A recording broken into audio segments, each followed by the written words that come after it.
Assalamualaikum warahmatullahi wabarakatuh. Kembali lagi kita di Teras Aru.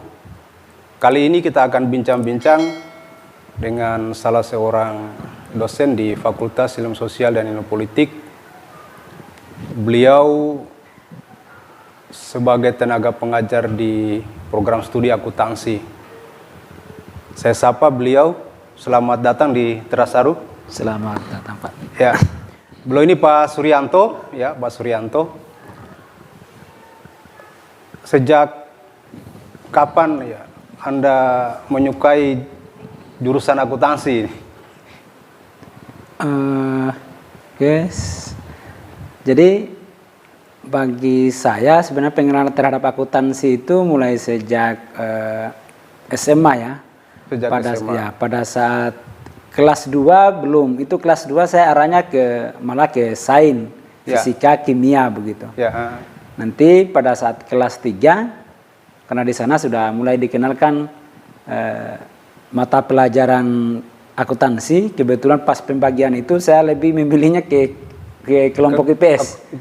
Ke kelompok IPS. Jadi saat itu saya masuk di kelompok IPS dan mulai dikenalkan dengan akuntansi itu, dan saya tertariknya karena ada prinsip-prinsip di situ yang menurut saya memang menarik. Apa prinsip-prinsip dalam segi pencatatan itu? Oh, pencatatan ya. Karena dari akuntansi kan ada yang namanya pencatatan double entry. Jadi keseimbangan antara dua dulu itu karena saya juga belum terlalu ngerti bagaimana akuntansi. Cuma karena saya melihat ini kalau ditulis antara yang kolom sebelah harus sama, debit dan harus seimbang. Kredit, jadi begitu ya? Debit kredit jadi seimbang. Iya. Jadi hitung-hitungnya kayak menarik buat saya begitu. Jadi setelah itu tamat SMA lanjut di mana Jadi setelah itu tamat di SMA lanjut di Universitas Muslim Indonesia Makassar dulu. Program studi akuntansi. Di program studi akuntansi di Fakultas Ekonomi itu hari, belum masih Vekon dulu, sebelum ekonomi dan bisnis hari ini. Jadi memang di sana awal masuknya juga itu di D3-nya dulu. Oh, D3. Jadi memang terapan ya, kalau D3 kan lebih kepada terapan bagaimana cara mencatat, Jadi di situ saya mulai tertarik untuk mendalami lebih jauh tentang akuntansi itu. Nanti setelah itu lanjut di S2. Jadi setelah selesai dulu di D3 itu tidak sampai selesai, kebetulan di kampus itu dulu setelah kita sudah semester akhir D3 itu semester, kalau tidak salah dulu semester 4 ya, sudah mau menjelang akhir, program kampus dulu ternyata program D3-nya itu dihapus, jadi kita mahasiswa D3 itu langsung dikonversi ke S1 sehingga kita melanjutkan kuliah di program S1 sehingga panjang sampai 8 semester waktu itu. Iya. Jadi di S1 itu nanti kita dikenalkan ada lab akuntansi apa, jadi semakin aktivitas itu diri. Untuk di dunia akuntansi itu sudah semakin sudah lebih panjang begitu. Jadi sudah mulai tertarik kan? Ya, apalagi dulu ada buku-buku, kan banyak jenis buku. Kan anak akuntansi itu dulu kalau kita kuliah itu belajar akuntansi itu identik dengan buku-buku album besar itu, karena di situ ada pencatatan buku besar, jurnal. Yang bergaris-garis itu ya? Yang bergaris-garis itu. Iya. Dari tamat dari UMI, lanjutnya di mana? S2-nya akuntansi juga? Di akuntansi S1 di UMI itu di 2009 itu pas selesai, sempat bekerja sebagai di pengelola keuangan dulu ya. Di mana? Di PNPM Mandiri dulu. Oh, PNPM Mandiri ya. Perdesaan, PNPM Mandiri Perdesaan. 2 tahun di sana. Karena teman-teman pada saat itu setelah diskusi dengan teman-teman khususnya alumni Makassar dulu, pandangannya ternyata sudah berbeda cara melihat peluang kerja nantinya, karena alumni S1 katanya sudah semakin banyak, kita persaingan agak sulit. Jadi bagaimana kalau kita mau lanjut? Jadi dari situ saya terpikir kalau lanjut berarti kita harus saya berpikir kalau bukan jadi pendidik, jadi praktisi di akuntansi. Makanya waktu itu saya lanjut ke Universitas Gadjah Mada, UGM di program studi akuntansi juga ya, akuntansi terapan. Jadi di akuntansi lagi? Iya, di profesi pada. Malah awalnya waktu masuk di sana, karena saya pikir ini kesempatan untuk lanjut, kemudian itu hari ada beasiswa LPDP ya. Jadi saya ngambilnya 3 program sekaligus. Ada yang namanya dulu program apa lagi namanya. Yang jelas ada pendidikan profesi akuntansi, kemudian S2 terapan, maksi, dengan S2 sains MSc-nya. Bapak ya. ambil apanya? Jadi pada waktu itu saya daftar tiga-tiganya. Itu semua dijalankan? Dijalankan tiga-tiganya. Luar biasa. Jadi untuk di sainsnya itu saya mengambilnya kelas reguler. Oh gitu? Kelas reguler. Berarti gelarnya berapa? Gelar kesarjanaannya? Ya sarjananya dulu SE, cuma ini pas lanjut ini sebenarnya dulu memang juga ya, gelar juga itu jadi pemikat ya, salah satu faktor juga menentukan pilihan. Iya, iya. Karena kalau di sains gelarnya MSc, kalau di terapan gelarnya MACC waktu itu. Iya. Jadi hanya karena di sains itu, karena ternyata pengumuman beasiswa saya belum tercover pada saat itu. Iya. Jadi untuk mau lanjut itu berat kalau biaya sendiri. Tapi sempat kuliah di kuliah satu semester di sains. Di sains. Jadi satu semester itu 3 program sekaligus. Bagaimana cara mengatur waktunya pada saat itu? Jadi untuk di sains karena dia reguler maka dia Senin sampai Jumat. Iya, iya. Kalau di profesi, di pendidikan profesi itu kelas weekend dulu. Jadi weekendnya pun juga dulu saya ngambilnya yang weekend profesional. Iya, jadi teman-teman itu memang para pekerja di bidang akuntansi, jadi dari segala sektor ya, dari OJK, BPK, dari Kementerian Keuangan, dari kantor akuntan publik, konsultan pajak. Jadi kita di situ berbaur semua yang di kelas itu. Jadi semua para pekerja jadi praktisi akuntansi lah. Yang sampai diselesaikan di mana Jadi saya sampai selesai itu nanti hanya di terapannya maksi.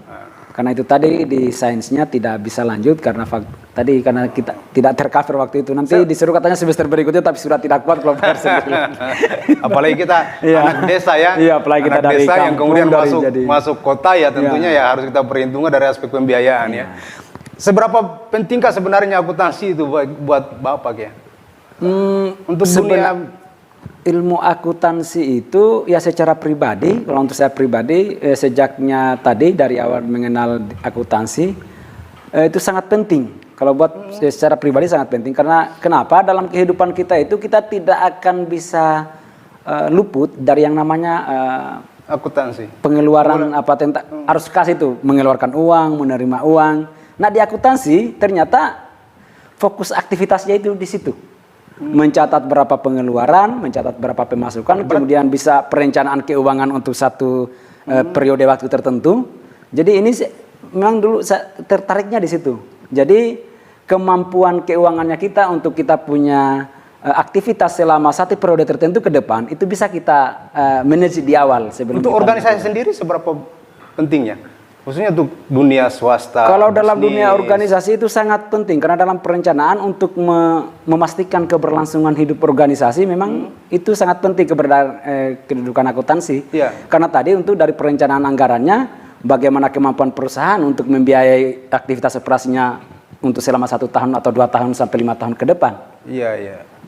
Oh gitu ya. Jadi akuntansi ini sebenarnya berperan penting dalam rangka untuk mengelola berjalannya sebuah organisasi. Iya, sangat peran karena seorang pemimpin di organisasi juga itu memberikan keputusan itu berangkat dari informasi yang menjadi produk dari seorang akuntan tentang bagaimana pengelolaan keuangan organisasi tersebut. Jadi pengambilan keputusan pimpinan organisasi itu berangkat dari situ. Bagaimana apa yang akan dilakukan? Kebijakan apa yang harus diprioritaskan. Jadi di balik keputusan pimpinan itu sebenarnya itu hasil produk kerjanya dari orang akuntansi.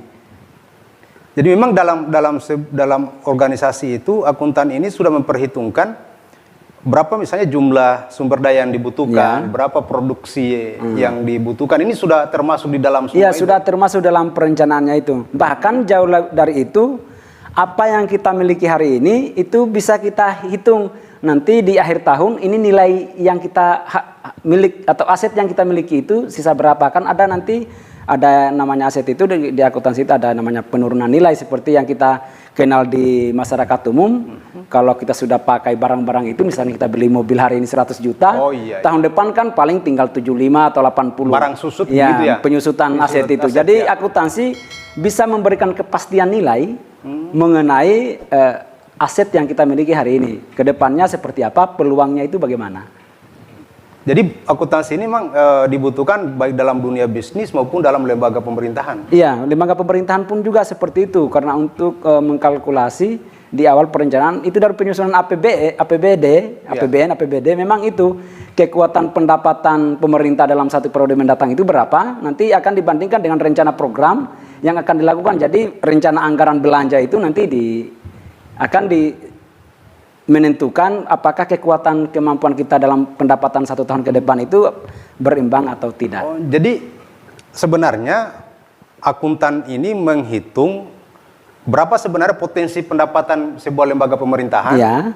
Kemudian apa yang akan direncanakan ke depan. Ya, itu yang kerja-kerja akuntan seperti itu ya? Kerja-kerja akuntan. Jadi berapa pendapatan yang akan rencana anggaran penerimaan yang akan diterima, kemudian nanti rencana program kerja apa yang akan dilaksanakan, kemudian dihitung biaya program kerja yang akan diselenggarakan selama 1 tahun ke depan itu membutuhkan anggaran berapa, belanja berapa. Berarti pekerjaan berat ini seorang akuntan ya. Jadi memang akuntan itu sebenarnya memang dia bukan jadi seorang pemimpin, tapi keberhasilan seorang pemimpin ditentukan seorang akuntan yang berada di belakangnya. Iya. Begitu. Ya, jadi memang berarti secara umumnya bahwa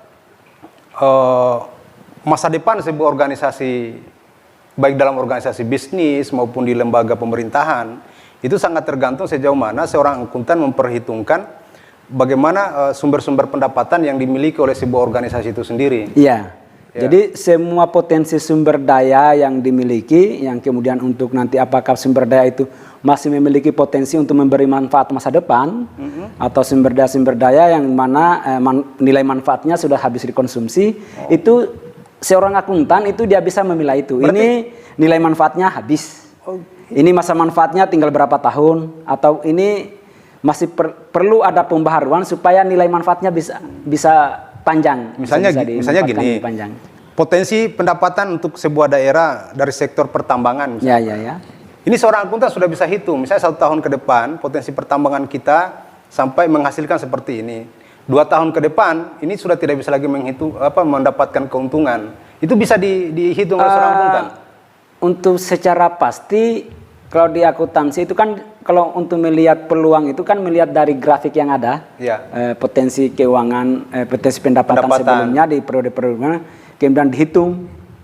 Tapi untuk menghitung kalau seperti di sektor pertambangan itu kan ada hitungan lain yang lebih teman-teman di kajian ekonomi ya menghitung, karena kita di akuntansi itu hanya menghitung nilai aset yang ketika sudah ada ya. Aset yang sudah ada. Ya, sudah real dihitung. Tapi kalau misalnya sumber daya alam, itu potensinya itu yang bisa menilai itu ramalan bagaimana potensi mineral yang ada di dalamnya itu ada juga keahlian lain di situ. Cuma bagaimana mendokumentasikan gimana semua peristiwa yang ada itu. Jadi akuntan itu dia memilah informasi. Mana informasi yang berakibat mempengaruhi terjadinya perubahan dana dalam sebuah organisasi dan informasi yang tidak mempengaruhi terjadinya perubahan dana. Jadi konsennya dia di situ. Jadi semua informasi yang berdampak pada terjadinya perubahan dana itu yang dia dokumentasikan, yang dia olah. Jadi olah bahan data mentahnya itu. Jadi informasi yang tidak berpengaruh terhadap perubahan dana itu tidak Berarti seorang akuntan bisa merekomendasikan kepada pimpinan bahwa sumber daya ini sebenarnya tidak potensi lagi untuk dimanfaatkan. Iya. Itu bisa ya? Iya, karena di sana bisa di akuntan itu bisa mengukur itu, memberikan ukuran masa manfaat pada suatu aset. Ini aset ini berapa masa manfaatnya, berapa lama dipakai secara produktif kan? Makanya kita lihat di perusahaan biasa ada mobil harusnya bisa diperbaiki tapi ditinggal saja. Karena itu sudah ada rekomendasi dari akuntannya. Cara menghitungnya karena biaya pemeliharaan akan nanti lebih besar daripada hasil yang didapatkan dari aset yang itu. Sehingga lebih untung kalau dibiarkan saja sampai rontok begitu. Ketimbang kalau dilakukan pemeliharaan. Karena biaya pemeliharaan itu lebih besar nanti daripada manfaat yang didapat. Jadi berarti akuntan ini memiliki berbagai macam jenis, begitu ya? Iya, ada sekarang jenis-jenis iya jadi banyak dalam jenis kajiannya juga kalau secara kajian disiplin ilmunya itu ada yang namanya akuntansi keuangan, akuntansi perpajakan, ada audit, ada sistem informasi. Ini yang baru-baru ini yang lagi dikenalin akuntansi keperilakuan, di mana bahwa perilaku juga itu ternyata masuk bagian dari ini karena itu akan ikut mempengaruhi juga kredibilitas informasi yang dihasilkan. Jadi maksudnya gimana? Jadi perilaku itu. Seorang akuntan itu ternyata perilakunya juga itu memberikan dampak terhadap informasi yang perilaku dihasilkan. Siapa nih? Perilaku akuntannya. Oh, akuntan. Ya. Jadi perilaku akuntan itu akan berpengaruh juga terhadap informasi yang dihasilkannya. Gitu ya. Jadi karena sekarang ini lagi hangat, lagi ini karena banyak peristiwa atau yang terjadi itu ternyata bukan ininya, tapi memang dari sisi perilakunya, sehingga menjadi kajian baru di ilmu akuntansi bahwa keperilakuan itu memang sangat penting karena besar sekali dampaknya. Kalau Bapak sendiri konsentrasinya di akuntansi apa? Saya sendiri konsennya di audit sektor publik, ya sektor publik, di audit sektor publik. Akuntansi sektor berarti publik. yang dilakukan adalah menghitung tentang potensi dan nilai-nilai yang dimiliki oleh sebuah organisasi. Iya, jadi konsen keilmuan saya sektor publik, jadi lebih pada akuntansi pada sektor pemerintahan. Jadi mulai dari pemerintah pusat ke pemerintah daerah. Jadi kajiannya di situ. Jadi memang di akuntansi itu sangat luas juga. Jadi kalau bilang akuntansi umum, karena memang itulah uniknya. Saya sangat tertarik itu kalau bicara di sektor privat, ini acuannya. Di sektor pemerintah, ini acuannya. Ya, ya. Jadi yang lebih menarik itu apalagi kayak sekarang ini kan pandemi, ya. Banyak sektor kehidupan itu masyarakat itu sangat terdampak sekali. Jadi memang gerakan pemerintah untuk membangkitkan itu semua, ekonomi ini supaya bisa stabil kembali. Jadi ekonomi rumahan UMKM itu yang dibangkitkan untuk bagaimana itu menjadi perhatian. Itu bisa menjadi kajian juga seorang akuntan itu. Iya, jadi bagaimana usaha-usaha UMKM ini, mikro kecil menengah ini, itu bisa dibangkitkan dengan memberikan edukasi pengelolaan keuangannya dari modal awal bagaimana untuk, kan biasanya kita itu yang menjadi masalah di masyarakat umum, pengelolaan usaha itu ketika dia berbisnis itu ketika dia tidak bisa memilah modal usaha dengan isi kantong. Jadi ketika belanja, Anda bisa dipisah, ini penghasilan dari usaha, ini dari kantung saya. Dan biasa juga, tenaga yang dia gunakan itu dia tidak hitung sebagai, bahwa itu harus dihitung gajinya, bahwa itu pengorbanan untuk menjalankan usaha. Ya. Seberapa besar modal yang dikeluarkan, kemudian dengan keuntungan yang akan didapatkan. Jadi itu harus sulit untuk mengukur keberhasilan usaha bisnisnya, karena itu tadi tidak terpisah. Jadi akuntansi mengedukasi itu bahwa bisnis dengan yang pelaku bisnis dan pelakunya dengan orangnya yang pemilik itu harus terpisah supaya nanti bisa lebih gampang mengukur seberapa apa peningkatan atau progres dari bisnis yang dijalankan. Tapi saat ini Bapak kan sudah menjadi seorang dia memiliki sertifikat profesi ya. Kalau di akuntansi itu apa dia namanya? Kebetulan saya sekarang di Asosiasi Ikatan Akuntan Indonesia itu karena saya sekarang backgroundnya sebagai dosen, jadi saya diamanakan untuk konsen pada akuntan pendidik. Jadi bagaimana mengajarkan akuntansi pada generasi muda. Oh gitu. Khususnya kepada mahasiswa. Iya, pada mahasiswa khususnya. Iya. Memang metode yang dilakukan itu agak berbeda ya dengan dunia pendidikan dengan di luar pendidikan ya.